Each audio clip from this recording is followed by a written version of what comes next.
Olá, boa noite a todos, sejam todos muito bem-vindos a 13 de julho, Dia Internacional de Conscientização sobre o Transtorno de Déficit de Atenção. Sim, Dia Internacional sobre o Transtorno de Déficit de Atenção. Um tema sério, um tema que a gente tem que constantemente estar estudando, um tema que afeta não só a pessoa com transtorno de déficit de atenção, e sim todos os ambientes que essa pessoa está. Então, quero que você fique aqui com a gente. Estou com uma super convidada, uma honra recebê-la, que vai nos agregar muito, que vai passar muita coisa para a gente fazer reflexões, pensar nas nossas práticas, pensar como família, como mãe, pensarmos numa sala de aula. Então, eu quero que você fique aqui com a gente para a gente refletir junto. Quero que vocês coloquem pergunta. Quero dizer boa noite para todo mundo. Que Deus abençoe nossa noite. E vamos que vamos, né? Vamos lá, não vou falar muito. Que legal, vamos lá. Deixa eu já aqui. Ela já é de longe só, né? Eu nunca conheço pessoalmente, mas de longe, sempre aí olhando todo o trabalho dela. Boa noite! Boa Que noite, meus amores. honra! Gente, eu tô aqui vendo essa mulher elegantérrima, toda maquiada. Eu tô de pijama. Vocês estão Ai, vendo, que gente? Que essa hora eu já tô delícia! virando abóbora. Eu preciso estar de pijama. Essa Mas não é mulher não. linda, impecável. Olha isso, gente. Tem até vergonha. Por favor, Não, vou apagar as ó, luzes aqui. não é bem assim, sabe? É porque hoje, como foi um dia típico, aí eu acordei um pouquinho melhor e dei uma, tipo assim, uma massa corrida boa, porque assim, era Amor, podcast. num dia de festa, eu faço assim, ó. Assim, nossa, e vou pra vida, entendeu? Eu preciso, nem sei do que eu preciso para estar com essa produção toda, essa beleza toda, pelo amor de Deus, Imagina bem, é que maravilhosa. graças a Deus, né? Hoje muita gente procurando podcast, entrevista, família,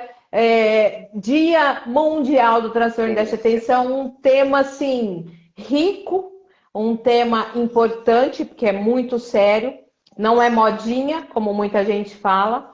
E aí claro, e para te receber também, né? Convenhamos, Maravilhosa, né? tô me sentindo aqui importantíssima. Não Saiba que pense que a é. cara lavada eu não, é porque eu não tô dando importância, viu, gente? Não é, dou super importância, tanto que não tô na cama, tô aqui com vocês. Ai, que delícia. Obrigada, Linda, viu, Irene? Obrigada, assim, por estar eu que aqui comigo. agradeço. Em primeiro lugar, assim, ai, faz uma live comigo. Na hora, o sim. Então, muito obrigada. É muito conteúdo bom. Quem não conhece, conheça e siga sempre. Porque, assim, é muito conteúdo bom. E sabe que é um diferencial em você, para mim, né, analisando, que você é real, você é pé no chão. Por mais que você tenha ciência envolvida, por mais que você tenha toda a neurociência, você tem todo envolvimento acadêmico, mas você é a prática, porque assim, é muito bonito a gente estar aqui no Instagram, é uma maquiadinha bonita, ou até você de pijama também, a gente falar em ciência e como que eu vou fazer na minha prática, né? Isso mesmo. É. Aqui a gente tem a missão, Samantha, de digerir a linguagem científica, porque assim, a gente sai da universidade, veja, eu fiz como primeira formação em letras, português e espanhol na Universidade de São Paulo, bacharel licenciada em português e espanhol. Então, a gente sai da faculdade e quem é da USP, sai para ser pesquisador. Vocês estão me ouvindo bem? Então, né? Sim, tá, ó, Se para mim tiver tá com ótimo. problema, vocês me falam. Quem faz USP sai da faculdade para ser pesquisador. A Universidade de São Paulo ela forma você para o acadêmico, né? Então, tudo bem, até aí tudo bem. Só que aí você vai para o chão da sala de aula e você fala, meu Deus, o que é isso? Quem sou? Onde estou? Né? Como que eu lido com tudo isso que ninguém me falou que o negócio era assim? Então, você começa a se virar para dar conta. Eu tive uma grande sorte de começar a dar aula no primeiro ano da faculdade, já no ensino médio, porque antes eu dava aula na educação infantil como auxiliar também. Então eu comecei no primeiro ano da faculdade, aqui em Interlagos, no Colégio Salgueiro, uma escola privada, dando aula para ensino médio, porque a dona da escola onde eu dava aula para os pequenininhos que me recomendou. Então tá, eu fui aprendendo toda a base teórica que a universidade me dava, mas imediatamente já fui botando em prática, porque era isso que eu fazia lá na escola. Mas ainda sentia falta, então fui buscar recurso acadêmico, mas eu percebia que os meus colegas professores ou tinham muito medo do acadêmico, ou tinham uma prática de sala de aula cheia de achismo, sem base científica, ou não, né? Por conta disso, tinham uma prática de sala de aula sem nenhuma base científica. E outros colegas eram super pesquisadores, mas às vezes passavam vergonha, porque realmente não sabiam o que acontecia na sala de aula, principalmente no que diz respeito a TDAH e dislexia, né? Eu acho que desde a universidade eu vou buscar também informações sobre isso. Já desconfiava que tinha alguma coisa um pouco rara, um pouco esquisita comigo, que eu precisava saber o que era. Tive um diagnóstico tardio de TDAH e altas habilidades e precisei lidar com isso. Primeiro lidar com a informação do tipo, caraca, eu sou professora, e porque eu não quis olhar para isso, né? Porque que tantos anos eu sabia que eu me dava super bem justamente com os excluídos, com os TDAHs e com os disléxicos e tudo mais, mas eu não fui olhar toda a questão que envolve o espelho, né? A projeção e tudo mais. É porque é difícil. Então, eu não sou mãe, mas eu imagino que para pai e para mãe, eu imagino não, sei, as pesquisas mostram que o pai e a mãe também têm que lidar com o luto, né? As pessoas romantizam muito os transtornos mentais, eu acho, ou romantizam ou banalizam. E eu acho que tudo isso é desserviço. A gente precisa mesmo botar o pé no chão, como você bem me definiu, eu acho que é isso mesmo, para a gente poder entender, isso aqui é isso aqui, tá, entendi agora, e aí você vai, né?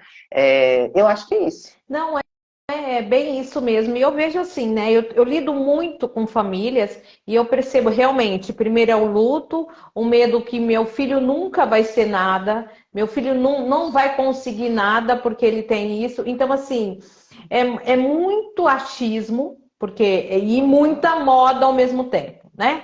Porque hoje todo mundo vai, todos nós somos hiperativos, todos nós somos desatentos em algum momento. Só que é além disso, né? Então, assim, é muito além e muito mais sério que tudo isso. E a família, a gente sabe que teve uma última pesquisa que eu vi agora sobre da importância do ambiente, como prejudica a criança com transtorno de déficit de atenção, o ambiente, né? O ambiente tem tudo a ver. E a criança está 24 horas ali. Desde o útero, né? A gente já tem várias pesquisas mostrando que se essa mãe passou uma gestação e se sentindo sozinha ou enfrentando brigas conjugais e tudo mais, isso está passando para a criança, né? E não é difícil de entender. A gente está construindo o tempo todo o nosso corpo tende à homeostase, ele tende ao equilíbrio, mas é um esforço para ele esse equilíbrio. E aí a gente pode criar dentro da gente um ambiente alcalino ou a gente pode criar um ambiente ácido, né? Obviamente, a gente está criando esse ambiente ácido, tóxico, toda vez que a gente está passando por estresse. A gente está produzindo uma quantidade de cortisol imensa. Se esse cortisol já é ruim para a gente quando adulto, você pode imaginar um feto ali dentro, em formação, engolindo uma quantidade absurda, né, de cortisol, recebendo uma quantidade absurda de cortisol e de um monte de química relacionada ao estresse, à ansiedade e até à depressão que gera um ambiente familiar tóxico. Sempre que eu dou as mentorias, Samantha, e eu tenho certeza que você faz a mesma coisa, eu aconselho pai e mãe a olhar com muito cuidado para as suas relações afetivas e decidirem se realmente o melhor é ficar junto. Porque tem gente que usa os filhos para justificar uma falta de coragem de se separar, né? Então, não tem coragem de olhar para a coisa, não tem coragem de assumir, olha, não é que não deu certo até o capítulo 2. No capítulo 3 não está fluindo. Então vamos aceitar isso como adultos, vamos terminar com a mesma dignidade, com o mesmo cuidado com o qual começamos, né? Mas vamos terminar, porque senão a gente vai chegar num ponto do desrespeito e os nossos filhos estão assistindo esse modelo de relação. Eles começam a entender que, então, relação entre adultos é complicada, melhor não crescer, né? Porque olha só como as pessoas adultas se relacionam. Então, olha a gravidade disso, né? Ah, não, mas eu não quero ficar longe do meu filho. Tá, mas aí você fica trabalhando até tarde porque você também não quer ir para casa. Qual é a lógica? Qual que é o sentido? Daí você chega em casa e você não quer ter relacionamentos, diálogo com o seu par afetivo. Qual é o sentido? Os teus filhos estão vendo isso. Quando separa, aquele momento que você tem com o teu filho é com o teu filho, e é um tempo de qualidade, é um tempo que você está ali com a tua energia preservada e tal. Tudo isso influencia a gente, desde que a gente está na barriga dos nossos pais, da nossa mãe, desde que a gente chega aos braços dos nossos pais, que a gente chega ao mundo, né, até todo o contexto em geral. Claro que há a genética, né? A gente também tem as pesquisas mostrando que há os fatores genéticos. Isso que você falou da confusão, de que hoje todo mundo é TDAH e tal, gente, a gente precisa olhar com cuidado mesmo para isso, porque a tecnologia, o nosso cérebro, ele é plástico, muito bem. Isso quer dizer que ele vai tentando se amoldar aos comportamentos que você tem. Se hoje o seu comportamento, você pensa que você é multitarefa, né? Então, você começa a fazer um monte de coisa. Se hoje o seu comportamento é ansioso, ele vai tentar transformar isso num padrão. Ele não vai conseguir. Vai gerar mais estresse, vai gerar mais ansiedade. Tá? Essa plasticidade, ela vai sendo construída, desde que o seu cérebro consiga decodificar que aquilo é pró-sobrevivência, aquilo é bom para a sua sobrevivência, não é verdade? Então, assim, como é que se constrói um comportamento de hiperconexão à internet, de multitarefa e tudo mais, e você quer ser uma pessoa zen?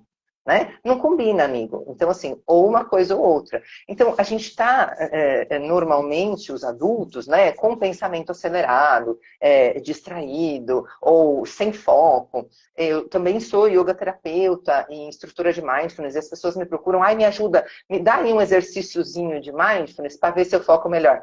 Não é bem assim, né? Podia ser tipo Matrix, que eu ponho um chipzinho aí, né, Samantha? E você, ops, foquei, né? Não Já queria é uma por favor. habilidade.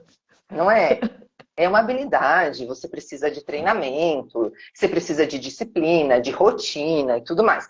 Mas dá para a gente construir mais foco, mudando o comportamento, sendo TDAH ou não. Né? As pessoas estão muito mais preocupadas com os rótulos, né? E isso eu fico bastante brava. E aí as pessoas dizem, nossa, a internet é bem violenta, eu tenho lido coisas do tipo, essa pessoa não sabe o que está falando, nunca entrou numa sala de aula, não sabe nem o que é TDAH. Amor, eu queria não saber. Eu juro para você que eu nem queria saber mesmo, mas sei, por viver e pelas minhas 2 décadas de sala de aula e pelas pesquisas, porque eu tenho mestrado em educação, então publico artigos, faço pesquisa, estou no mundo acadêmico. Quem é nerd tem por hobby ler artigo científico, né? Não tem jeito. Então, sei, né? Infelizmente sei do que eu estou falando. Então, eu preciso dizer que se a gente estivesse mais preocupado com repensar a escola, reinventar a educação, como a gente propõe aqui na nossa casa, a gente não estaria tão preocupado mesmo com o diagnóstico. E a má interpretação que as pessoas fazem da minha fala é como se eu não valorizasse o diagnóstico, e não é assim. Eu valorizo muito o diagnóstico, é necessário para a família começar a entender que caminho tomar e tal. Mas o professor de verdade, o educador de verdade, ele sabe sim que, olha, desse jeito aqui, essa criança não vai aprender. Então, peraí, deixa eu ver o que eu posso fazer para que todo mundo aprenda. Né? Eu acho que é uma questão de brio para o professor, ele poder garantir que todo mundo que passar pela mão dele vai aprender aquilo que ele se dispôs a ensinar, porque a paixão da vida dele é aquela. É brio isso, sabe? Como é que pode... Eu vou te contar uma história rapidinho. Eu fiquei 5 anos na Espanha, voltei para o Brasil, primeiro dia de aula numa grande escola aqui de São Paulo, uma escola internacional. Estou chegando ali, ligando o computador e tal, vem uma menininha toda timidinha, você já faz a leitura corporal, tá aqui, né, com o trapézio todo encolhido, diafragma encolhido, toda a coluna dobrada. Bom, tá. Aí ela vem e fala assim, professora, de acordo com a lei, blá, blá, blá, blá, blá, blá, eu sou disléxica e eu não preciso fazer língua estrangeira, blá, blá. Eu nem ouvia o que ela estava falando. Enquanto ela falava, eu pensava assim, meu Deus do céu, eu estou no 7º ano. A menina do 7º ano vem me procurar para dizer que é disléxica e que, portanto, ela não precisa fazer língua estrangeira, que ela tem a proteção da lei para isso. Quantas dores essa menina deve ter passado para me procurar, me falando de um negócio desse? Por que uma criança de 7º ano tem que saber de lei, tem que saber sei lá de quê, e tem que se sentir protegida, e tem que me avisar que ela não precisa nem assistir minha aula? Eu não ouvi de verdade o que ela estava falando, porque eu comecei a dar essas voltas na minha cabeça, assim, indignada. Aí eu olhei para ela e falei, querida, vamos fazer assim? Você me dá uma chance? Vamos começar a aula juntas? Ó, eu quero entender o que é que você tem para me dar, eu vou te dizer o que é que eu tenho para te dar, e a gente vê que troca que a gente pode fazer juntas. Pode ser? Não, professora, mas é que me dá essa chance, por favor. A gente conversa no final da aula e a gente vê o que a gente pode fazer melhor. Tudo bem? Começamos a aula. Ela inquieta na carteira. Eu notava claramente a inquietação dela. E aí, eu fui ao lado dela no meio da aula e falei, só para você saber, eu sei que você vai trocar algumas letrinhas. Nunca se preocupe com isso. Tudo bem? Porque eu não vou avaliar isso. Mas eu já olhei daqui que você pinta todo o seu caderno. Olha, era uma artista, é ainda hoje. Inclusive, ela se dedica a isso hoje, porque eu vou acompanhando ela aqui nas redes sociais. Fazia desenhos, mapa mental, tudo colorido. Eu falei, menina do céu, você tem que me ensinar esse negócio, porque eu não sei nem escrever na lousa, minha letra é horrorosa, eu não tenho o menor senso estético. Olha só como você precisa ajudar os teus amigos com esse mapa mental. Gente, vocês já viram o mapa mental dela? E rapidamente eu sabia nome e sobrenome da criatura. Vocês já viram o mapa mental? Gente, incrível esse mapa mental. Todo mundo começou a olhar o caderno dela. Ninguém olhava nem que a menina existia. Eu falei, caraca, ela está no 7º ano, ninguém nem nota que ela existe. Samantha, eu juro para você que foi só isso que eu fiz. Eu fiz os amiguinhos olharem o mapa mental e a arte que ela fazia no caderno. Isso foi suficiente para ela ser vista de outra maneira pelo grupo, para mais de um ajudá-la durante as minhas aulas, se ela fazia uma troca de letra ou alguma coisa assim, e para que ela se sentisse à vontade, que ela não ia reprovar em espanhol, porque trocava letra, porque era disléxica, sabe? Então, não é... E eu não tinha o diagnóstico dela. Ninguém avisou no primeiro dia de aula, olha, em tal sala você tem tal aluna que é disléxica. Não, ela foi se proteger. E aquilo me deu uma dor imensa, porque eu pensei justamente isso, meu Deus, por que que eu... Se alguém se defende, é porque foi muito atacada, né? Por que que uma criança de 7º ano já foi tão atacada a esse ponto de, em vez de dizer, professora, seja bem-vinda, que bom te conhecer, ou sei lá, qualquer coisa, né? Por que que essa criança já se defende? Caraca, que dor, né? Como que a gente não é sensível a isso? Mas Irene, você meio assim, eu falei, nossa, meu filho, né? Eu tenho 2 filhos com dislexia e transtorno de déficit de atenção. E o meu filho, na minha prática, eu não enxergava a dislexia, não enxergava. E ele até chegar a um diagnóstico, ele passou por um sofrimento, né? Todos nós passamos. Então ele traz essa carga. Quando ele foi para o primeiro colegial agora esse ano, ele já foi com todas as armas, mesmo eu dando todo o respaldo para ele. E quando ele chegou numa escola que realmente veste a camisa, é nesse sentido, porque assim, a minha especialização é adaptação curricular, exatamente porque eu sempre, a minha bandeira, com um monte de gente não gosta aqui no Instagram, que vende adaptação, que vende estratégia. Gente, as coisas são únicas. Não existe uma estratégia para um disléxico. Eu tenho 2 disléxicos e cada um é uma estratégia. Você tem que conhecer o aluno com o diagnóstico, não. Porque eu tenho certeza que eu aprendo diferente sem diagnóstico nenhum do que o outro que tenha alguma coisa ou não. Então, assim, o problema chama preguiça. Preguiça de investigar o aluno. Preguiça de entender esse aluno. Meu filho foi para o primeiro colegial cheio de medos. Quando ele chegou lá pensando que ia ser aquele boom, foi o acolhimento. Hoje, o último trabalho, ele que desenvolveu, por quê? A escola pegou exatamente isso. A habilidade dele não olhou a dificuldade dele. Ninguém perguntou se ele tinha diagnóstico lá dentro. E ninguém acha que ele tem diagnóstico, né? Claro, o diretor sabe, coordenador. Mas ninguém da sala de aula acha que ele tem alguma coisa. E é isso aí que nós temos que pensar nessa educação brasileira. Porque norma técnica a gente já tem, 04/2014, que laudo não é para educação, laudo é médico. Então a escola tem que parar de ficar pedindo laudo e ficar pedindo lei. Ué, se eu sou Exato. professora, eu não tenho que ensinar?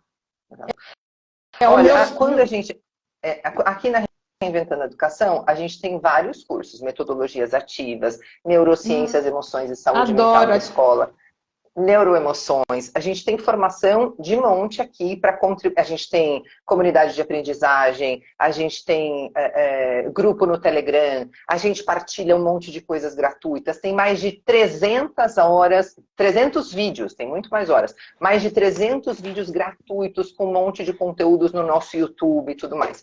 E aí as pessoas vêm e me perguntam assim, Irene, eu tenho na minha sala pelo menos 5 disléxicos. Qual metodologia é ideal para usar? Aí eu volto, respiro e falo assim, amor, quantos alunos você tem na tua sala? Ah, eu dou aula em escola pública, eu devo ter uns 40 alunos na sala. Então você precisa de 40 metodologias. A rigor, você sim precisa de uma metodologia por aluno. Porque o meu cérebro não é igual ao cérebro da Samantha. Não é porque eu sou TDAH e a Samantha não é, sabe? É porque o meu cérebro não é igual a nenhum outro. O que me diferencia no mundo é justamente o meu cérebro, o meu funcionamento. Você pode ter, e eu tenho aqui alunos gêmeos, mesma cara, um negócio doido. Eu falo, meu Deus do céu, vocês podiam cortar o cabelo diferente, pelo menos para ajudar a professora, porque fica muito difícil essa vida assim. Mas o comportamento, abriu a boca, eu já sei quem é quem. Por quê? Porque o comportamento é completamente diferente, a velocidade de fala, a maneira como organiza o pensamento. Então, isso aqui é diferente. Se isso aqui é diferente, sim, amor, a rigor, você tem que ter quantas metodologias você tiver, quantos alunos você tiver, você tem que ter uma metodologia diferente. Irene, você tá doida? E quanto que eu dou o conteúdo? Aí começa a conteudite aguda de que eu falo sempre, né? É uma doideira essa conteudite aguda, preciso dar o conteúdo. Amor, o conteúdo, ele tá na dinâmica, ele tá... a gente tem outra formação aqui, que é aprendizagem por projeto. Ele tá no projeto. Eu tenho certeza que seu filho se deu bem e que ninguém tá ligando se ele é disléxico ou não. Eu nem preciso perguntar. Ele está trabalhando por projeto. Ele está desenvolvendo o projeto, envolvido mão na massa no projeto, e dentro do projeto, a pessoa que lidera o projeto, ela vai mapear não a minha deficiência, mas a minha fortaleza. E ela vai me colocar para fazer aquilo que eu mais sei fazer, aquilo que melhor eu sei fazer no grupo. Então... eu preciso trazer essa aluna para cá, para ela dar o depoimento para a gente. Nessa sala que eu tive o privilégio de ter essa aluna, gente, ela era a encarregada de fazer toda a parte gráfica e artística de todo o trabalho do grupo. Ela era a que fazia a escrita? Não era. Ela ia falar lá na frente? Não ia. Mas eu nunca tive... Em todos os anos daquela escola, e foram 6 anos ali, eu nunca tive um aluno que tivesse mais talento artístico do que ela. Eu nunca tive. Então, todos os grupos, quando começaram a perceber que ela tinha esse talento e que dava para trabalhar com ela, portanto, houve inclusão. Então, a inclusão não precisa existir por força da lei. Então, quando eu falo que a gente não precisa de diagnóstico médico, eu não estou esculachando com o professor, eu estou empoderando o professor. É que o professor está meio sem capacidade de interpretação. Porque o que eu estou dizendo assim, amor, é você que tem o poder de resolver o perrengue. Você não fica aí esperando o médico te dizer que o teu aluno é disléxico, porque você já viu, querido, você já pegou o texto e já viu, trocou P por B, trocou F por V, trocou... E tem alguma coisa aqui, deixa eu ver. Esqueceu letra, comeu sílaba inteira, em vez de botar a palavra, botou lá 2 letrinhas e para ele aquilo é palavra. Peraí, você já sabe que tem alguma coisa aí. Peraí, você já viu que essa criança não para no lugar, tá inquieta, é impulsiva, de repente explode. Epa, peraí, pode ser um imperativo aí. Você já viu que de repente você está falando aqui, ó, a criança está quietinha, de repente ela conseguiu ficar quietinha. Então ela está aqui, você está aqui na lousa, ela está aqui. Você foi lá para a outra ponta da lousa, ela continua aqui. Aí você foi lá para o fundo da classe, ela continua aqui. Eita, peraí, isso aí tem um déficit de atenção. Então, pera, você já sabe disso. Então, se eu começar a usar aprendizagem por projeto, se eu tiver repertório para usar aprendizagem por projeto, se eu tiver repertório para usar metodologias ativas, eu não preciso de diagnóstico, de verdade. Porque eu sou professor, eu mando na estratégia de sala de aula. Não vem aqui um psicólogo dizer, este aluno é TDAH. Não, nós vamos trabalhar juntos, beleza, mas quem manda na sala de aula sou eu. Porque sou eu, o professor, responsável pela estratégia. Então, quando você vem com esse teu trabalho bonito de adaptação, eu estou imaginando que você vai fazer o quê? Dar repertório para esse professor, dar repertório para essa família, né? Então, assim, o que está faltando, Samantha, é humildade para saber assim, gente, não sei como é que faz isso, você me ensina, Samantha? E aí eu fico aqui paradinha e você vem e você me ensina. E aí eu tenho com certeza alguma coisa para contribuir com você e essa troca bonita acontece. O professor precisa ser aquele que também se dispõe a aprender. Esse negócio de a gente querer só transmitir conteúdo, como se a gente fosse o dono dele, acabou, né, gente? A internet acabou com isso. A inteligência artificial, então, meu Deus do céu, a inteligência artificial escreve livro sozinha. Então, você imagina só a situação que a gente está hoje, se a gente realmente não precisa se reinventar. E muito. E essa reinvenção começa pelo acolhimento, pelo abraço, pelo afeto, de dizer, não, é filho da Samantha, mas aqui ele é meu. Aqui ele é meu. Ele é meu. E quem cuida sou eu. Eu sou possessiva com meus alunos. Aff, Maria, possessiva até o extremo. Eu que mando, eu que cuido, eu que protejo. Vem, bate em mim, mas não bate no meu aluno não, que a gente vai ter problema. Você entende? Isso é amor, isso é cuidado. Então, você, quando deixa o teu filho na minha mão, você tá tranquila. Opa, isso aí é uma leoa, isso aí vai defender meu filho. Agora, por que eu tenho que ter essa postura de defesa? Porque em algum momento ele foi atacado, né? Então eu vou junto com ele ajudar ele a se defender. Mas se todo mundo tiver postura de acolhimento, ninguém nunca vai ter postura de ataque. Ninguém nunca vai achar que ali tem uma relação presa-predador. Todo mundo vai ter uma relação de amor. É só isso. Poxa, será que é tão difícil? Não sei. Sabe o que eu queria que você falasse também num ponto sobre avaliar esse cérebro, né? Que essa mania, né, de prova, de 40, de quantas horas, esse padrão de avaliação. Eu queria que você falasse Aí vem um assim, pouquinho. né? Aí vem essa doideira assim, né? De você fez uma luta danada. Então, Eu ia eu adoro, lá. eu adoro te escutar. Eu fazia lá aquela luta danada para a menina ser incluída, e estava todo mundo trabalhando com ela, e não sei o quê. Aí chegava o diabo da prova. Aí chegava o diabo da prova, ela nem pedia, já levavam ela não sei para onde. Eu vi isso no primeiro dia, sabe quando você tem o aborto? Eu me senti como aborto. Como? Por que estão levando ela, gente? Estão levando ela. Mas por quê? Ninguém me disse por quê. Levou a menina. Eu surtada ali. Como que leva a menina? Não entendi. Saí, quando terminou a prova, entendi. Ah, professor, é assim. Os laudados saem da sala porque eles têm tempo extra para fazer a prova. Mas que diabo é isso, gente? Por que esse negócio? Então, a gente já começa a entender que a prova tradicional também está toda cagada, né, gente? Pelo amor de Deus, para que o menino de 7º ano tem que passar por esse modelo de prova? Porque estamos preparando o vestibular. Amor, para com esse negócio, para com essa doideira de vestibular. Você lá sabe se essa menina vai fazer vestibular na vida? Ela só precisa estar bem psicologicamente hoje. Ou Enem. Ah, não aguento. Ela só precisa estar bem hoje, saudável mentalmente, para ela não ter medo de prova, de Enem, de vestibular, não ter medo de nada. Mas primeiro ela tem que desenvolver um negócio que se chama autoconfiança. Como é que ela desenvolve autoconfiança? Então tá, eu fiz todo um trabalho para ela ser incluída. No dia da prova, o que aconteceu? Saiu. A hora que ela saiu, todos os amiguinhos disseram, professora, porque assim os deficientes saem. Eu falei, meu Deus, como assim os deficientes saem? Olha o que o amiguinho está me dizendo. Percebe a gravidade disso? Então ele entendeu, o amiguinho entendeu a dislexia como deficiência, ele já começa de novo a entrar no padrão exclusão, e ela volta desse momento extra lá da coordenação, deprimida e se sentindo envergonhada porque ela foi retirada da prova. Que sentido há nisso? Então, ou eu faço uma avaliação contínua, né? Uma avaliação que permita que eu avalie o potencial e a fortaleza dela.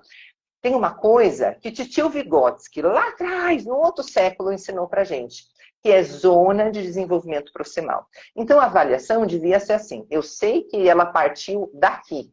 Onde que ela conseguiu chegar? É isso aqui que eu vou avaliar, de onde ela partiu e onde ela conseguiu chegar. Por quê? Porque a minha corrida não é igual à sua. Se eu era uma pessoa sedentária e pesava 200 quilos e eu comecei a correr, eu não posso comparar a minha, como se diz, o meu desenvolvimento, o meu desempenho, com o seu, que sempre foi magra, sempre foi atleta, não posso.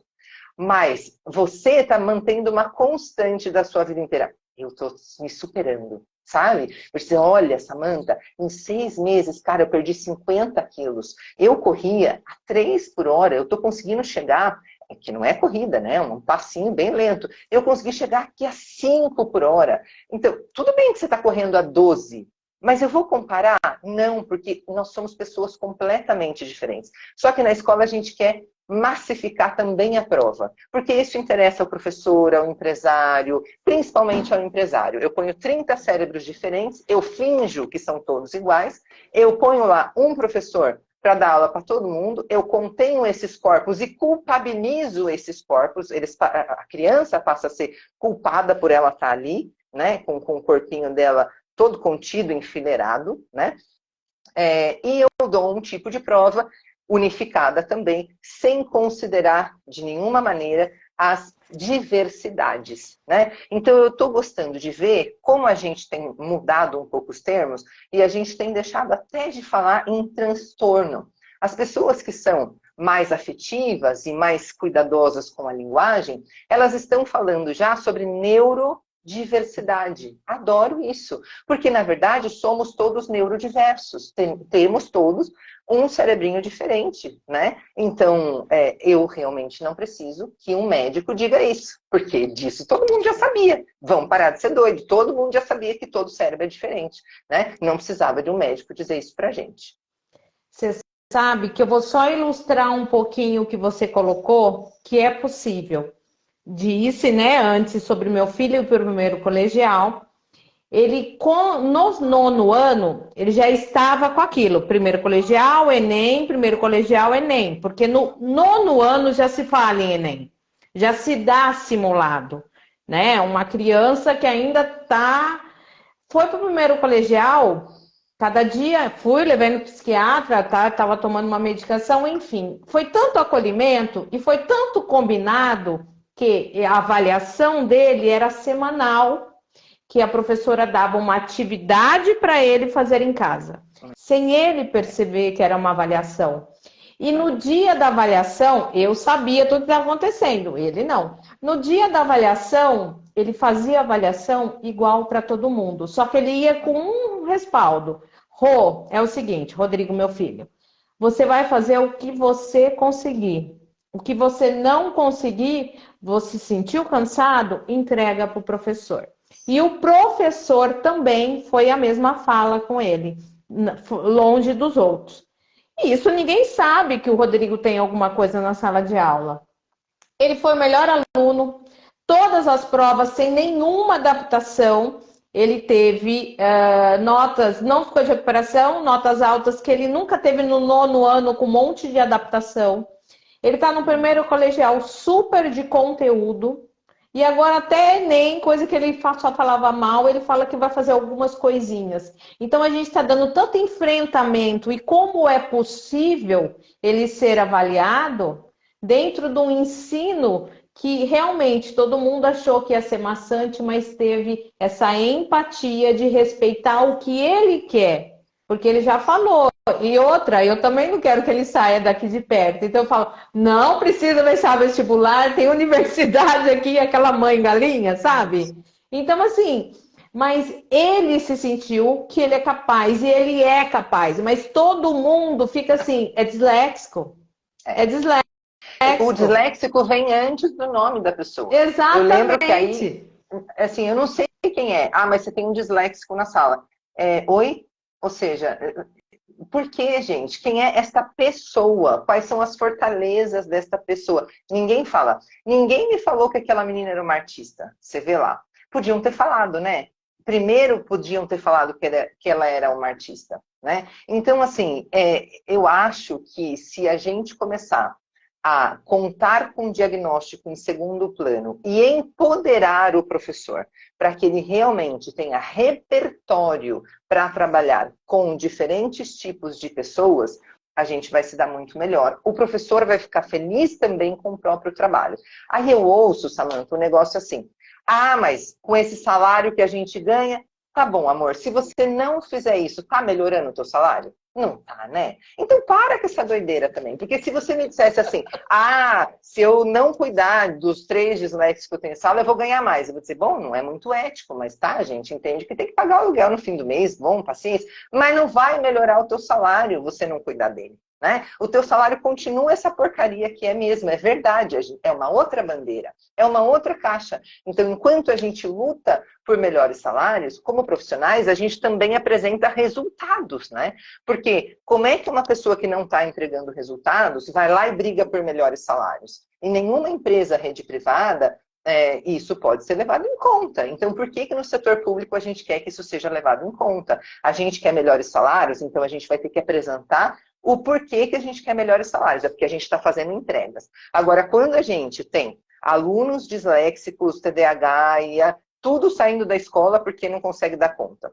Quando a gente tem alunos abandonando a escola porque entendem que a escola não faz sentido para eles, disléxicos ou não disléxicos, significa que a gente não tem entrega. Então, eu sei que dói, eu sei que dói. E quando dói, as pessoas na internet, que é terra sem lei, vêm para cima da gente, falam um monte de barbaridade. Eu aguento plenamente, mas aí eu penso assim, isso diz muito mais sobre a pessoa do que a meu respeito. Por quê? É sobre essa violência, essa dureza, essa rigidez que eu estou falando. Quanto menos rígido mentalmente você for, quanto menos você tiver mindset rígido, mais possibilidade você tem de crescimento. Quanto mais você fica perdendo tempo batendo em mim aí na internet, mais oportunidade de ganhar repertório você tem. Né? Então, assim, mais oportunidade de ganhar repertório você perde. Você está perdendo a oportunidade de ganhar repertório porque você está nessa violência toda. E essa violência da rede, Samantha, infelizmente, é a violência que vai para a sala de aula também. Né? Então, por que a escola está violenta? Porque nós todos estamos vivendo violência. O salário baixo não pode justificar um trabalho medíocre. Ou então tenha coragem de mudar de trabalho. Porque se você está num trabalho que não te paga o quanto você acha que você precisa receber, e você está esperando a aposentadoria chegar, você precisa saber que esse também é o tipo de genocídio, porque você está levando um monte de meninos e meninas, sobretudo os que vivem em lugares vulneráveis, periféricos e tal, você está levando direto, sim, para a mão do tráfico, você está levando direto, sim, para a marginalidade. Quando você acolhe, você está empoderando, dando autoestima, e essa criança vai estudar, e essa criança vai se empoderar, essa criança vai sim ser alguém na vida, porque ela já é alguém na vida. Ela não pode ser silenciada, né? Então não é assim, vou dar voz para a criança. Não silencie essa criança, ela já tem voz. Ela já tem voz. Se você não cuidar tanto, não se esforçar tanto para silenciá-la, trazendo o diagnóstico antes do nome dela, você vai ver como ela tem voz, amor. Ela tem voz, sabe? E ela vai te dizer quem ela é, o que ela faz, do que ela gosta, todas as fortalezas que ela já tem. Mas a gente precisa ter humildade para aceitar isso. Você sabe que todo mundo esquece que isso nada é um transtorno novo, né? Não é um cérebro novo que está chegando. E porque os sobreviventes, né, dos anos 80, dos anos 70, passaram por tudo isso, porque a gente tinha, eu percebo, professores criativos. Não era tudo muito pronto. Hoje, você não vê um professor, por mais, com papel crepom, sabe? Você não vê, você vê só com. Não vê com artes. É aquela coisa assim, gente. Educação física é uma coisa que eu acho um absurdo. Meu filho, no primeiro colegial, a educação física é na sala de aula com o professor lá dentro. Ele precisa se movimentar. Ele aprendeu sílaba tônica batendo o pé, com movimento. Você entendeu? A gente Exato. aprende com o corpo inteiro. É porque todo mundo acha. Nossa, eu me empolgo. Todo mundo acha que a gente só aprende aqui, ó, mas a gente aprende se mexendo. É, Exato. É é só se mexendo que evidente. a gente aprende. A gente aprende mobilizando emoções. Emoções são o motor da aprendizagem e, portanto, depende do nosso sistema motor. A gente precisa se mexer para a gente aprender. Então, isso de ficar sentadinho, recebendo aquilo sem botar a mão na massa, realmente não funciona, sendo TDAH ou não. Você pode se enganar, olhando para aquela criança, né, que fica contida, quietinha, não atrapalha, não incomoda. Você pode tentar se convencer de que você está arrasando porque você tem ali meia dúzia de aluno assim, né? E jogar a culpa do fracasso da sua aula no TDAH, porque é sempre assim. Eu conto sempre essa história que eu cheguei a ser suspensa num dia que eu não estava. Como assim, Irene? Pois é. Eu sempre fui muito alta, eu meço 1,75 m e desde os meus 15 anos eu tenho esse tamanho. E então sempre sentei no fundão, embora, né, se recomende que TDAH sente na frente, mas não tinha diagnóstico, não era laudada, ninguém falava sobre isso, gente. Eu tenho 44 anos, eu sou velhinha, ninguém falava sobre isso no meu tempo. Então eu sentava lá no fundão. Eu tenho altas habilidades.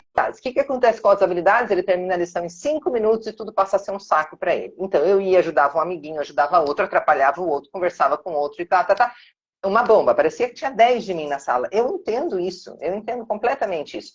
E um belo dia, eu estava com uma bronquite danada, fiquei em casa, muito, muito doentinha. Chego na escola, os meus amigos morrendo de rir, falando, você não pode entrar. Eu não posso entrar por quê? Porque você foi suspensa. Eu fui suspensa, como é ontem, você foi suspensa. Ô, gente, como é que eu fui suspensa se eu não vim para a escola? E todo mundo morrendo de rir da minha cara.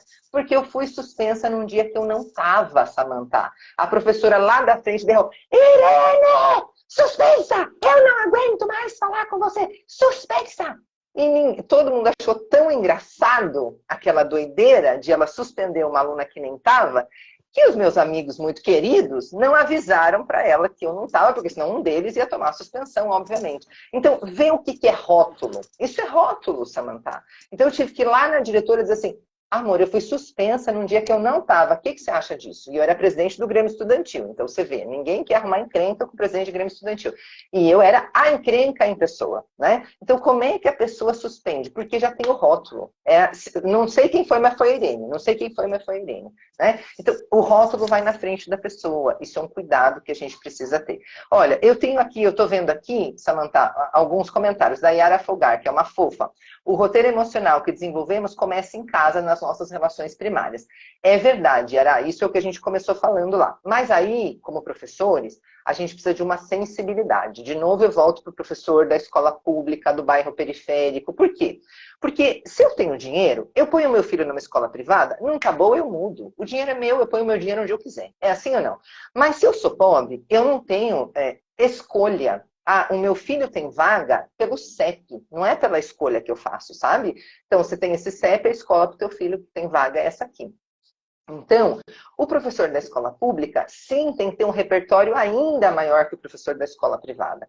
E tem uma outra coisa. Normalmente, em famílias,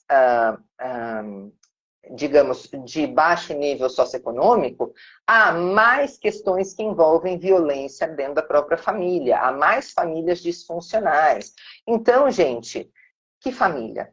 Né? Quando a gente fala lá da escola pública, às vezes o pai está preso, a mãe está alcoolizada ou é usuária de drogas, essa criança às vezes está no abrigo, né? Então, o único ambiente que ela pode encontrar salvação é a escola. Provavelmente você vai ser a única pessoa de acolhimento na vida dela. E aí você escolhe o seu lugar como professor. Você escolhe ser mais um carrasco, mais um sentenciando essa criança à morte, porque é isso, né? e tudo bem, se está tudo bem para a tua consciência, tudo bem para mim também, ou você escolhe fazer a diferença. E fazer a diferença significa acolher, ouvir, dar carinho sim, dar amor sim, e não achar que você foi lá para ensinar história, geografia, matemática, porque não, você foi lá para promover desenvolvimento humano de todos. A Constituição diz, a educação é direito de todos. É direito de todos. Ele não fala assim, de todos, menos se for disléxico, hein? Não, ele fala de todos, menos. De todos, mas se for TDAH, aí já não dá. Não tá isso na lei, né? Não tá. Então não vamos inventar os negócios que não tá na lei. Vamos seguir a lei. É direito de todos. Então a gente precisa promover isso para todos.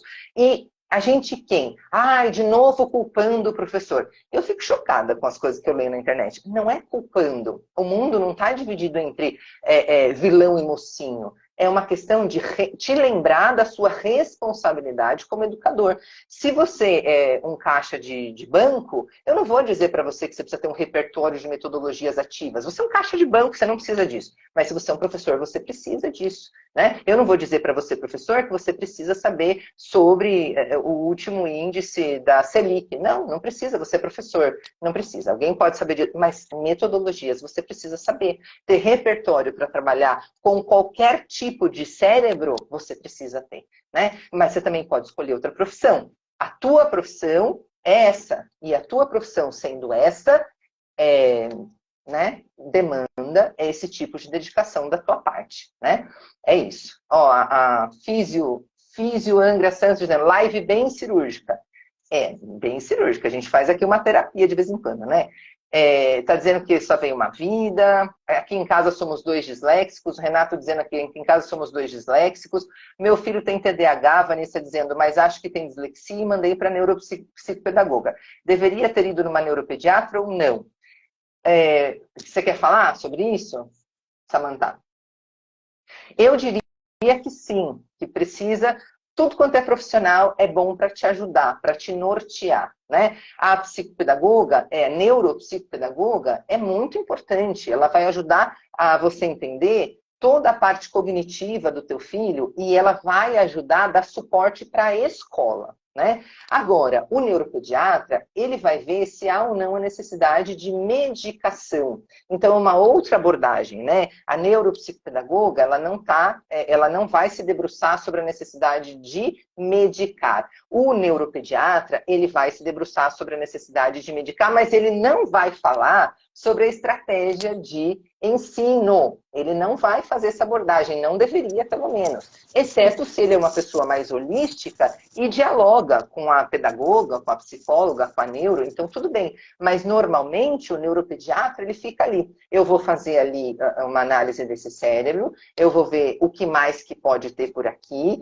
e eu vou começar a ver a necessidade ou não de medicar. E aí eu vou entrar num ponto, Samantha, se você Posso me permitir, só complementar? por favor.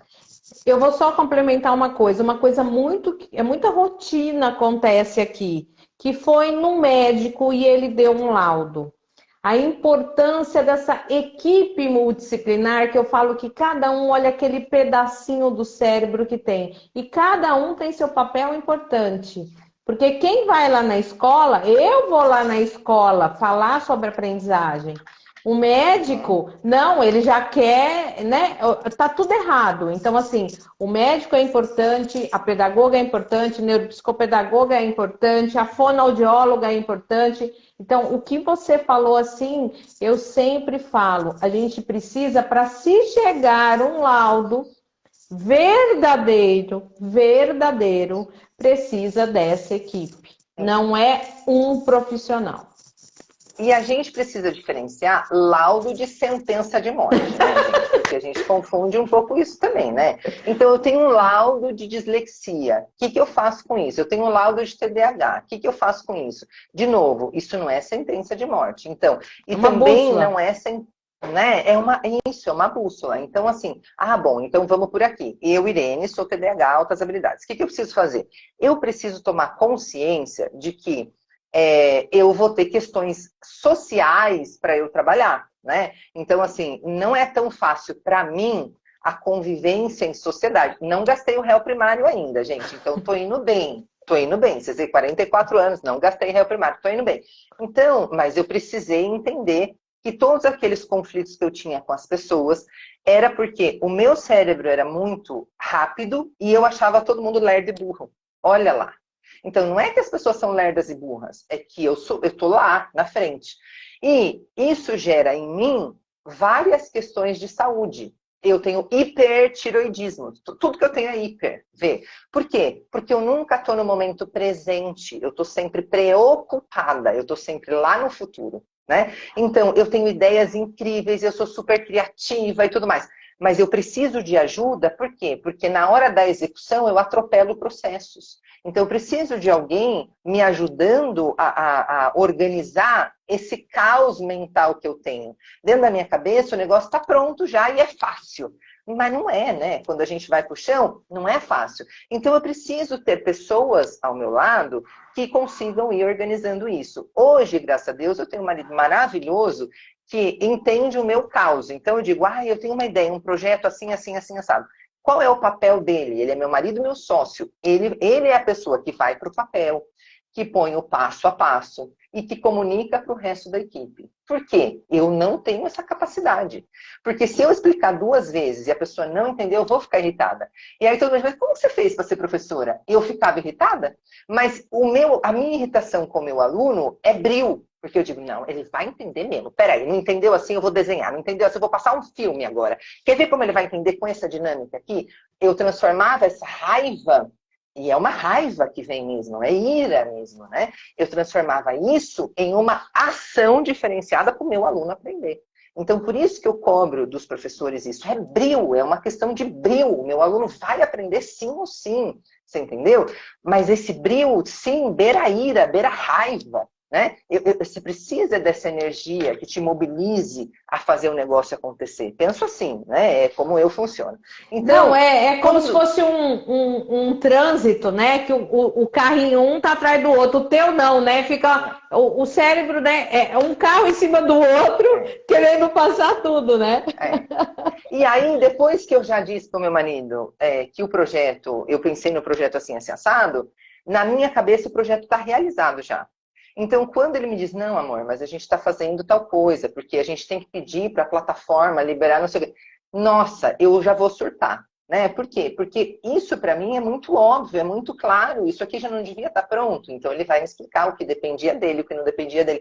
Então você precisa ter pessoas ao teu lado que entendam que quando você é intenso, né? Quando você fala mais forte, quando vem essa energia, isso também é parte da tua condição neurológica, né?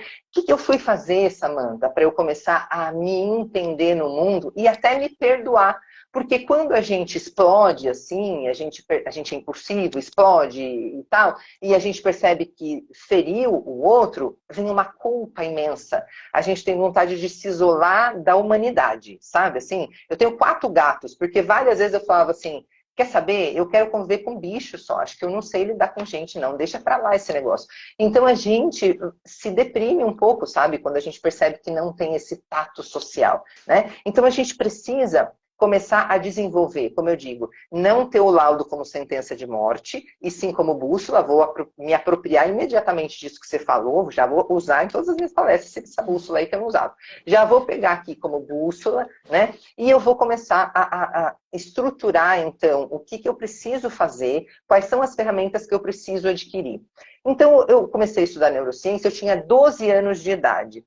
Então, deixa eu ver o que é esse cérebro, como funciona, as partezinhas do cérebro. Era o meu hiperfoco, era entender cérebro, né? Então, veja, quando eu me tornei professora, fui entender mais e mais e mais sobre isso. E quando eu entendi que eu me dava tão bem com disléxico, TDA e tudo mais, por projeção, espelhismo e tudo mais, eu fui estudar, então, entrei em terapias, plural mesmo, né? E aí vamos fazer autoconhecimento. E eu mergulhei tão profundamente nisso que eu me tornei yoga terapeuta. Por quê? Porque a gente vive justamente nesse conceito de que você falou há pouco, que a gente corta aqui o pescoço, né? Isso aqui é corpo, isso aqui é mente, então vamos separar. Se eu sou uma pessoa intelectual, não combina eu dizer que estou malhando. Não. Malhar é coisa de maromba e todo maromba é burro.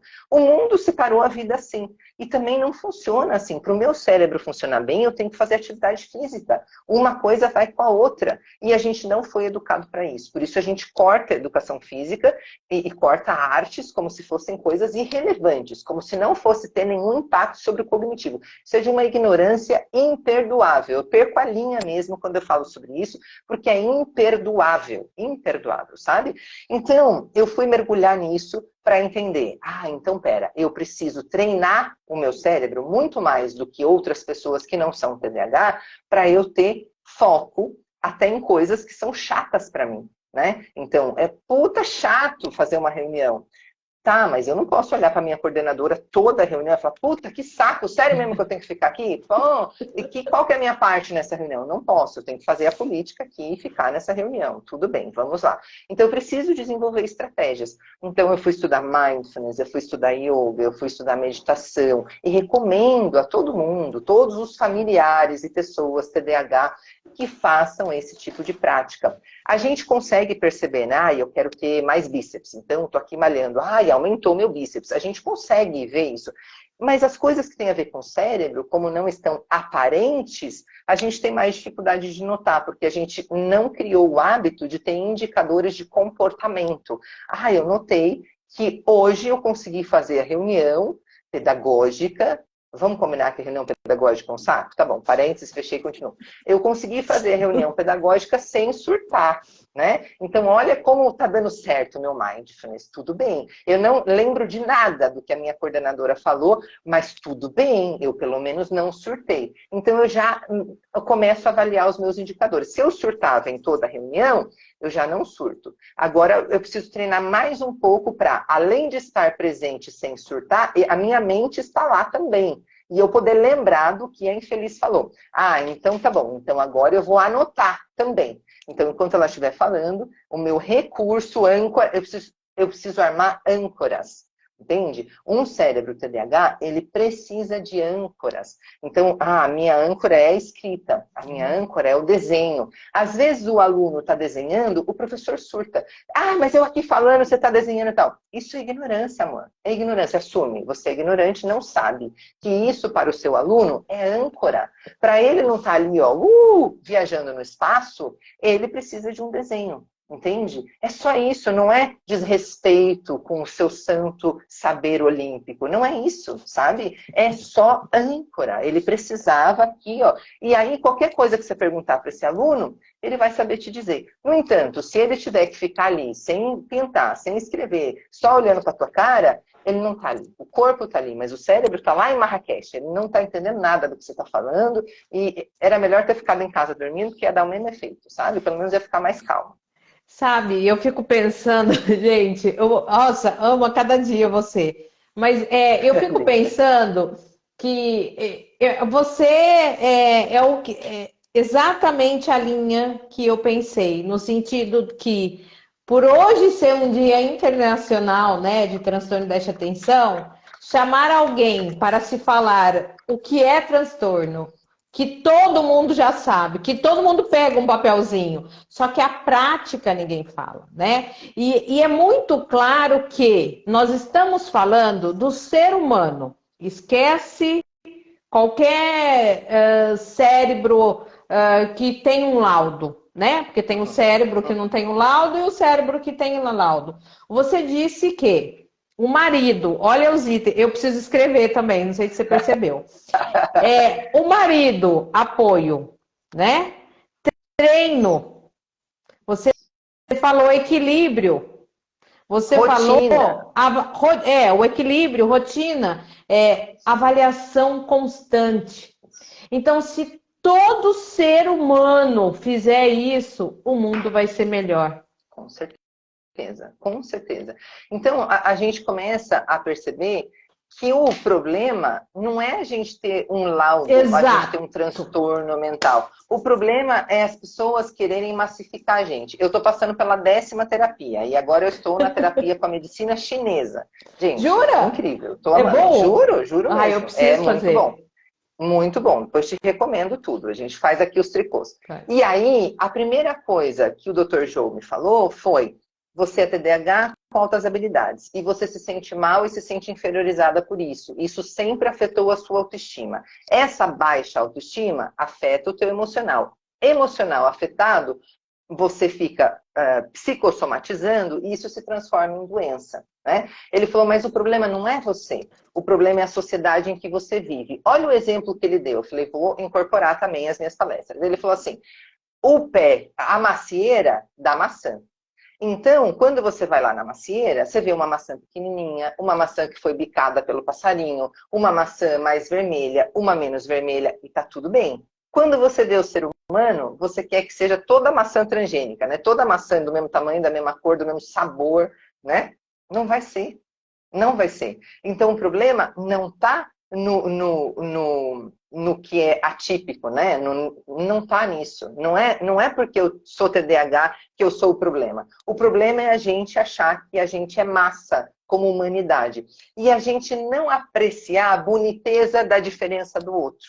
Não somos todos iguais, somos todos lindamente diferentes. E que bom, porque exatamente por isso a gente está falando aqui, conversando às 9 horas da noite, com lâmpada artificial, né? Porque alguém pensou que usar lamparina com aquele fedor desgraçado que tinha uma lamparina não era legal, que a gente podia fazer um negócio diferente. Então foi testando, testando, testando e deu conta de fazer a gente poder às 9 horas da noite ter lâmpada artificial. Alguém entendeu que ficar ali raspando uma madeirinha na outra para sair faísca e fazer... Vocês já tentaram fazer isso, gente? Nunca deu certo comigo. Eu não sei como é que esse povo fazia fogo. Não tem como. A pedrinha na outra até sair faísca, até... Pelo amor de Deus, que negócio doido é esse? Não dá. Então alguém entendeu que podia fazer combustão de outra maneira. Olha que incrível. Então são essas mentes inquietas justamente as que vão trazer para a gente descobertas, evolução, inovação, arte, né? Só que essas mentes incomodam, porque elas são questionadoras. Sim. Eu ainda questiono, por que diabo... Olha, eu dou mentoria para altos executivos também. E aí eu falo com eles de saúde mental. Aí vamos olhar a sua agenda, amor? Como é que estava a tua agenda de hoje? Ah, Irene, eu fiz muita reunião hoje, agora eu vou trabalhar. Porra, como assim? Você acha que reunião não era trabalho? Você fez reunião do quê? De crochê? Ou você fez reunião com os temas da empresa? Não, foi com os temas da empresa. Amor, você estava trabalhando, então. Como assim? Fez 6 reuniões. 6 horas de reunião. Agora ele vai trabalhar. Não, amor, você está 6 horas trabalhando. Agora você tem mais 2 horas de trabalho. Ah, não funciona assim, Irene, no corporativo. Eu não sei como funciona no corporativo. No seu corpo, funciona assim. Você está trabalhando todo esse tempo. Mas a gente normalizou reuniões sem fundamento, sem pauta, sem hora para começar, sem hora para terminar. A gente normalizou isso. E também o corporativo passa por isso. E também as escolas passam por isso. É um absurdo, gente. Ó, tem uma pergunta aí, Samantha, que eu não queria deixar passar, por que favor. fala sobre a lei. Deixa eu ver quem que é. A Maria Oliveira, será que é? 14.200. Minha filha tem 7 anos e faz acompanhamento com neuropediatra e ela fala que tem TDAH e dislexia, mas ainda a neuro não fechou o diagnóstico. A escola vive pedindo laudo para ajudar ela. A escola não precisa de laudo para ajudar ninguém, amor. A escola precisa de humanidade, amor e professor bom, professor bem pago, professor disposto, professor inquieto, professor que tenha brio, que não aceite que o aluno saia da sala sem aprender. Mas se tiver o diagnóstico, vai ajudar a família a fazer o que toda família também devia fazer, não só a família do TDAH, que é rotina, pensar na alimentação, pensar na atividade física. Ô, Samantha, pensa se isso não é para todo mundo. É para todo mundo, mas a gente vai fingir aqui que é só para TDAH. Então, quando a gente fala para a família que o filho é TDAH, a gente fala assim, o teu filho tem aí uma energia acumulada. Eu fiz acupuntura. A agulha, gente, sai do meu corpo, porque tem tanta energia aqui, sem fluir, acumulada, por mais coisa que eu faça, que o acupunturista dizia, nunca vi isso, Irene, pelo amor de Deus, o que é? Mete a agulhinha aqui e meu corpo expulsa a agulhinha. Tá entendendo o que é um corpo TDAH? É isso, o meu H é imenso de grande. Né? Então, o que você faz com esse corpo? Você precisa pôr esse corpo em movimento. Então, você vai explicar isso para a família. O seu filho, ele precisa ter mais atividade física do que essa pobreza de uma aulinha de educação física que a escola oferece. Então, ele vai precisar de ter desafios físicos. Ele precisa de uma agenda. Amores, de preferência, ó, eu vou explicar para vocês que é a minha realidade, de preferência uma agenda escrita, ó.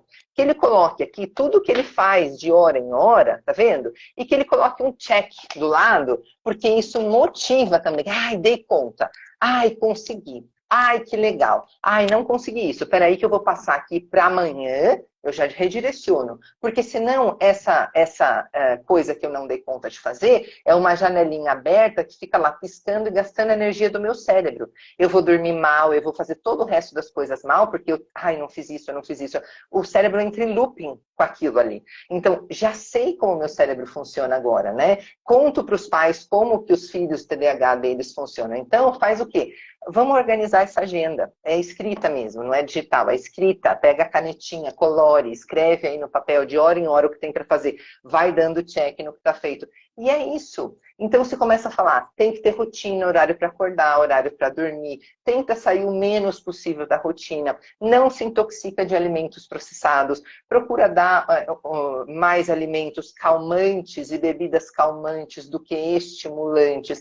O que é isso? Ah, então você vai evitar a pimenta, a canela. Nossa, mas isso influencia? Claro que influencia, amores. Óbvio. Você não sente um subidão aí quando você toma um cafezinho? Cafeína maravilhosa. Até vicia, né? Você pode viciar em café, em Coca-Cola, tudo que tem cafeína, chocolate, vicia mesmo. Seu cérebro tá ali funcionando legal, tá liberando dopamina, não sei o quê. O TDAH já tem muito disso, de repente, se é muito H, né? Então você faz o quê? Você vai avaliar o que ele pode comer, o que ele pode beber, você vai organizar a vida. O laudo, tudo bem, ele pode ajudar nisso. Mas não vem me falar que a escola precisa do laudo para ajudar a sua filha, porque isso não é verdade. Não é verdade, tá? Mas a outra...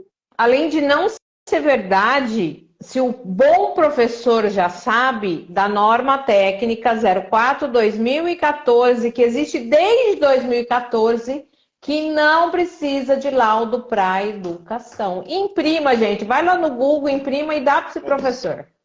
Isso. Ó, a Liliane falando aqui, queria muito que o meu filho fosse incluído, mas só sabe dizer que ele não para quieto, que não presta atenção. Liliane, se você pode, muda o seu filho de escola, amor. Exatamente. Porque assim, ó, muda. Não adianta você ficar brigando com a escola. Às vezes eu falo assim, olha, vai lá e tenta explicar. Se você notar resistência e você tiver dinheiro, possibilidade, muda. Muda, você sempre vai encontrar um lugar bacana para o seu filho estudar. Pesquisa em grupo de mãe, pesquisa com a Samanta. A Samanta com certeza tem uma lista de escolas acolhedoras, pode ajudar vocês, sabe? Mas não aceite que o seu filho continue passando por isso. Sabe por quê? Tem um fenômeno em neurociência que a gente chama de desamparo aprendido. O que é o desamparo aprendido? Essa criança tentou tanto explicar que ela não consegue ficar parada, que ela está inquieta. Ela mostrou de várias maneiras, de maneira violenta, mordendo o amiguinho, gritando, fugindo da escola. Ela não tem linguagem suficiente, de repente, dependendo da idade, para explicar de outro jeito que ela não consegue ficar parada. Então, ela explicou do jeito que dava para o nível de desenvolvimento neural que ela tem naquele momento. Ninguém entendeu. Aí chega um momento que ela fala assim, não adianta explicar, sabe? Ninguém me ouve. Ninguém me entende. O nome desse fenômeno, pesquisem, é desamparo aprendido. Então, esse desamparo aprendido não tem nada que eu possa fazer sobre isso. Eu já tentei de tudo e ninguém me ouve. Eu já tentei de tudo e não adianta. Quantas mães aqui... Desamparo aprendido. Tem um monte de artigo. Desamparo aprendido. É um termo da neurociência. Vocês vão encontrar vários artigos e livros a respeito disso. Pois é. E aí vocês vão ver, gente, que é isso. A criança deixa de reagir. Ela começa a ficar apática. Aí os professores têm um monte de aluno apático. Ai, meus alunos são tudo apático. Amor, a escola fez isso com eles. Poucas pessoas realmente nascem apáticas. Vê num parquinho de diversão, no playground, como está todo mundo alteradíssimo. Não está apático. Né? Pouquíssimas crianças, salvo grandes questões realmente neurológicas, poucas crianças são apáticas, né? Mas a escola foi transformando a criança nisso pelo desamparo aprendido, porque a criança foi tentando explicar quem ela era, foi tentando explicar do que ela precisa. A escola não entendeu por nenhum tipo de linguagem, então a criança entrou no modo, não tem nada que eu possa fazer, não adianta. Né? Então, muito triste entrar nisso, impacta o resto da vida toda dessa pessoa.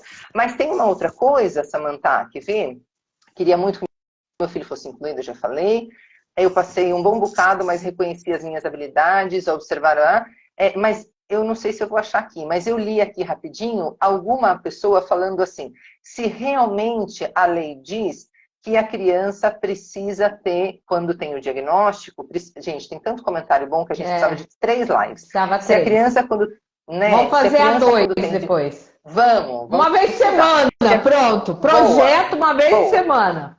Fechado. Reinventando a educação. Ótimo projeto. Já avisa o marido quando agenda. Vamos.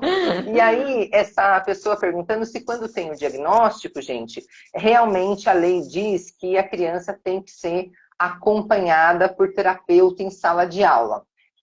Eu vou dizer o que eu sei, estou aqui com a lei na frente, você me diz o que você sabe e a gente chega aqui num ponto em comum. O que eu entendo da interpretação da lei? Todas as pessoas, sendo TEA, TDAH, enfim, altas habilidades, a gente vai falar de nível de suporte também. Então, qual que é o nível de suporte dessa pessoa? Ela é TDAH, mas ela não precisa de suporte, porque, por exemplo, no meu caso, eu sou TDAH com altas habilidades. Só agora que a gente está falando sobre isso, porque antes eu só era vista pelo altas habilidades. Então eu sofri muito menos do que as pessoas que têm muito mais déficit de atenção e dificuldade de aprendizagem, né? Porque elas são muito mais rotuladas do que eu fui. Né? No fim, era muito engraçadinho. Uma criança com 3 anos já está alfabetizada. Né? Era muito engraçadinho. Então a gente até perdoa que ela não pare quieta. Né? Porque olha como ela fala bem, ela já conjuga tudo certinho, ela já escreve bem, né? É diferente da criança que tem dificuldade para aprender. Você percebe onde é que está a diferença? Então, o que a lei diz aqui, ó, é que o acompanhamento integral previsto no caput desse artigo compreende a identificação precoce, o encaminhamento, o diagnóstico, o apoio na rede de ensino, bem como o apoio terapêutico especializado na rede de saúde. Então, é assim, ó, do que essa criança precisa. Se ela realmente precisar, ela vai ter, pela lei, ela vai ter à sua disposição um terapeuta dentro da escola, eu esqueci a sigla que eles usam, mas um educador especialista naquilo à sua disposição. Isso é o que diz a lei. Da lei à prática da lei, tem um vale imenso, né? Porque, inclusive, há poucos profissionais ainda há poucos profissionais habilitados e capacitados, e a escola teria que gastar uma grana extra para fazer esse tipo de contratação.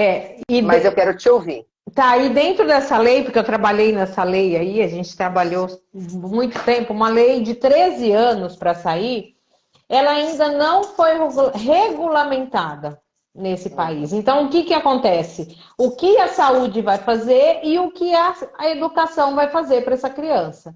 Só que, mesmo ela não sendo regulamentada, ela é uma lei. Sendo uma lei que está dizendo uma palavrinha simples, integral, essa criança tem que ter o olhar integral. Então, se ela precisa do apoio, que apoio ela precisa?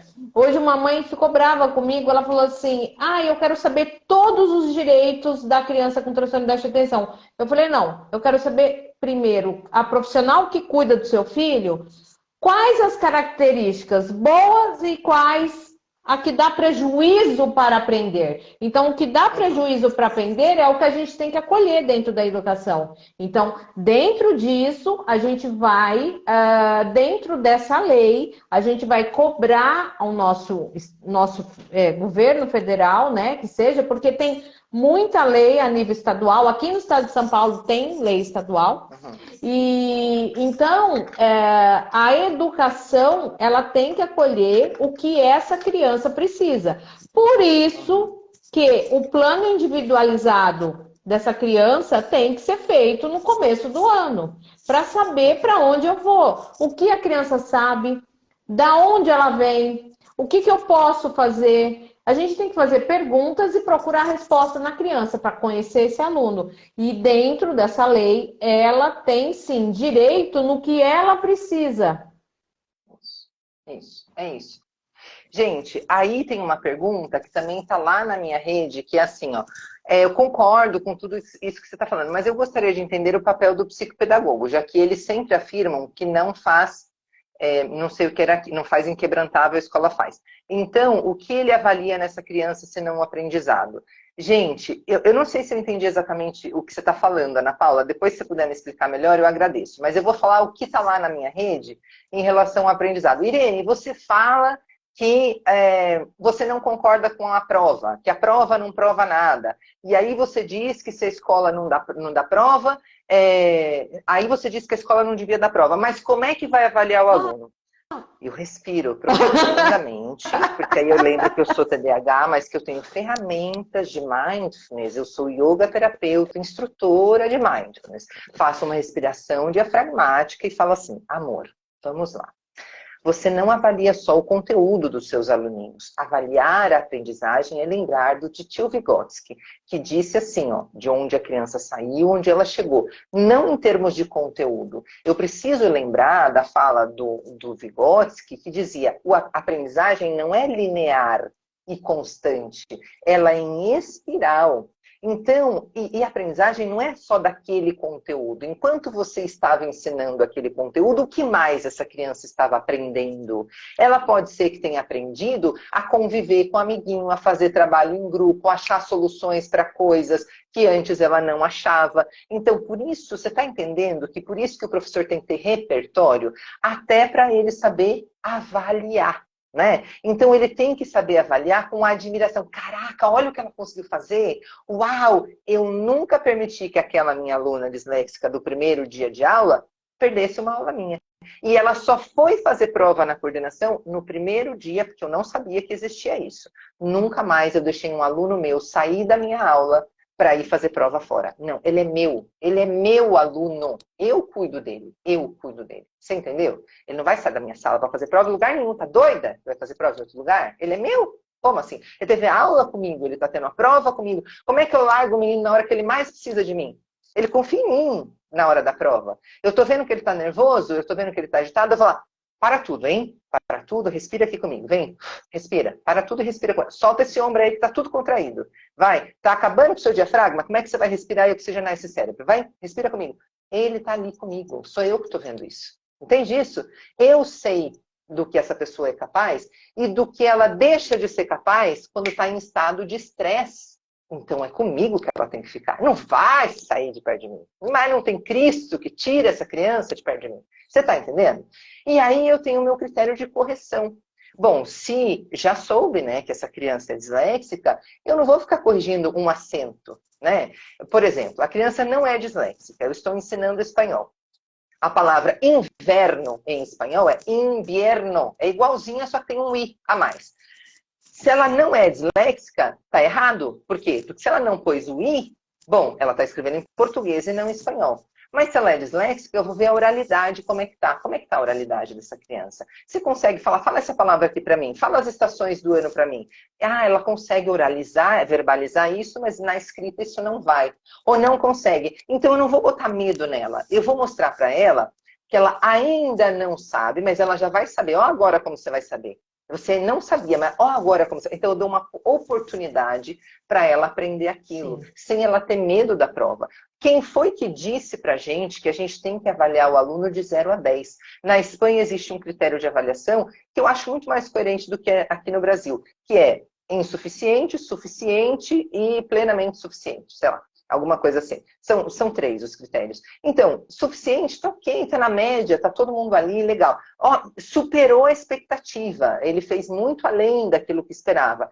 Ainda não é suficiente, então nós vamos trabalhar juntos aqui para que ele consiga chegar no suficiente. Mas esse suficiente é suficiente para aquela pessoa. Não posso massificar o critério de correção. Você está entendendo? Aí vem outra pergunta que é assim, mas e o vestibular? Que aí, né, é aquele momento que eu lembro de novo, que eu sou yoga terapeuta, vamos respirar e tal. Deixa o vestibular lá. Ele pode passar, essa criança, esse adolescente, a gente precisa voltar a considerar a possibilidade de as pessoas fazerem cursinho preparatório para o vestibular.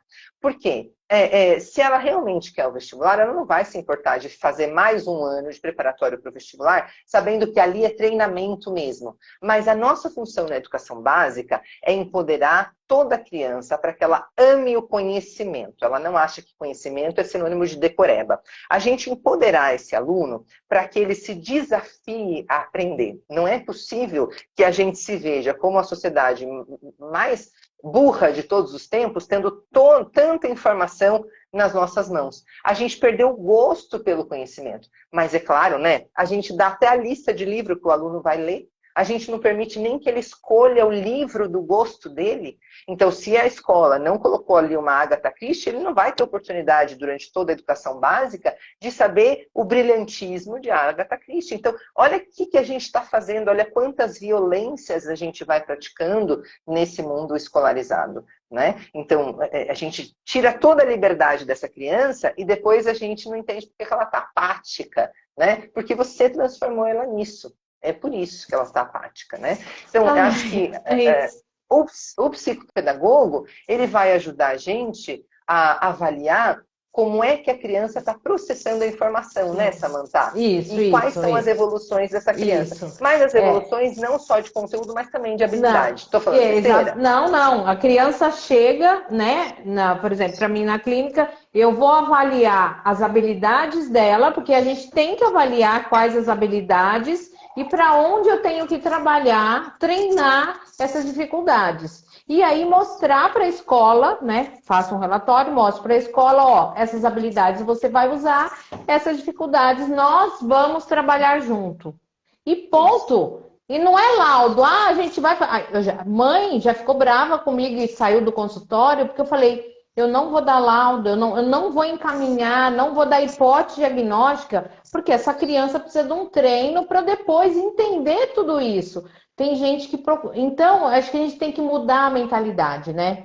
E, Irene, a gente tá 1h30 quase, né? 1h20. Olha. E eu acho que você tem que descansar, né? Porque, pelo amor de Deus, já tá de pijama, eu ainda já não. Já entrei em flow aqui, já nem lembro mais de dormir, já entrei em flow. É gostoso, né? Se deixar, eu já consegui ficar numa live, acho que 2h30. Gente, começa a fluir. Mas hoje não. Mas a gente vai marcar mais, por favor, né, Irene? A gente pode marcar uma por mês. Sim, gente. Só que eu quero. Dizer sim. Só que eu quero que você fala do reinventando a educação. O que você tem aí para oferecer? Os cursos. Já estou com a carteirinha pronta. Linda. Gente, a Reinventando a Educação é uma consultoria em educação para o desenvolvimento humano. Então, tudo que você pensar em desenvolvimento humano, a gente tem. Hoje, a gente está bem focado na formação dos educadores. Então, o que a gente faz? A gente oferece repertório para esses educadores. Hoje, a gente tem formações online, de metodologias ativas, aprendizagem por projeto de trabalho, neurociência, neurociência, educação e saúde mental na escola. A gente tem mentorias específicas para famílias também, para a gente direcionar para outros profissionais. Veja, eu não sou psicopedagoga. O que eu faço? Olha, eu conheci a Samantha, eu sei que ela é uma baita profissional, procura ela lá e tal. Mas a gente vai cuidar da rotina dessa família nessas mentorias, porque muitas coisas não precisam chegar ao diagnóstico. Quando essa família me diz que essa criança está agitada, eu vou olhar a agenda dessa criança. Às vezes é excesso de atividade, às vezes vai dormir muito tarde. Então, calma, vamos com calma com as coisas, né? Então, hoje, só para organizar, hoje online, a Reinventando a Educação tem vários cursos. A gente também dá palestras presenciais, então tem um monte de gente dizendo assim, eu preciso de você na minha escola e tal. Você vai vir aqui para Ribeirão fazer um tour nas escolas. Tomar um chopp. Ai, delícia, já tô gostando, já tô com roupa, já vou tirar o pijama. Então, gente... Ribeirão é terra do chopp, né, gente? Pois é. Ribeirão Preto. Eu tô indo já. Pois é. Então, gente, a gente faz palestras em escolas, desde Lei Lucas, que existe, mas ninguém aplica, né? Então, é importante as escolas levarem muito a sério o atendimento em primeiros socorros. É lei, gente, é lei. Precisa aplicar. O meu marido é engenheiro de segurança do trabalho e é ele quem dá essa formação em primeiros socorros. Ótimo. E aí a gente vai falar sobre no presencial, a gente vai falar sobre segurança física, primeiros socorros e segurança psicológica. Você viu que um aluno está tendo um ataque de ansiedade. Você faz o quê com isso? Né? Eu vou lá e abraço. Não abraça, amor, não é esse o protocolo. Então, nada daquilo que você faz no intuitivo, de verdade serve quando se trata da vida. Então, você precisa ter um mínimo de técnica e de conhecimento, de protocolo, de novo, repertório, até para você fazer primeiros socorros, tanto físicos quanto emocionais. Então, a gente também leva isso no presencial para as escolas, né? A gente organiza eventos. Irene, eu tenho uma escola e eu quero organizar um evento de inclusão. Então, a gente organiza eventos para as escolas também, levando profissionais bem diversificados. A gente gosta de levar profissionais que tenham lugar de fala. Então, eu acabei de organizar aqui para a Faculdade de Educação da Universidade de São Paulo um workshop de 2 dias. Eu levei um palestrante de 12 anos de idade, que tem altas habilidades e sofreu bullying na escola, né? Então, hoje ele é autor de 3 livros sobre bullying, da formação sobre bullying. O povo desacreditava, como assim com 12 anos de idade? Sim, levei um pai que tem um filho TEA, um filho dentro do espectro autista. Então, ele foi contar como que é a rotina dele como pai. Normalmente, a gente vê mães, né, abrindo mão de tudo para cuidar do filho. Poxa, tem um pai aqui que fez isso. Vamos ouvir esse homem, como é que está a vida dele, como é que ele está se organizando, como é que é isso. Enfim, a gente leva e a gente procura pegar toda a linguagem científica, tanto nos nossos cursos presenciais quanto nos nossos cursos online, e fazer a digestão amorosa da linguagem científica, para que todo mundo saiba que sim, é capaz de entender e aplicar ciência. Todos os nossos facilitadores são pesquisadores e experientes em sala de aula, no chão de sala de aula, né? Então, todos os nossos cursos vão ajudar a que as escolas tenham muito mais repertório e operem de uma outra maneira, de um outro lugar, e abandonem esse discurso tão pobre de dizer assim, ó, não, mas eu gosto de aula tradicional, não, mas eu não sei fazer outra coisa, não, mas...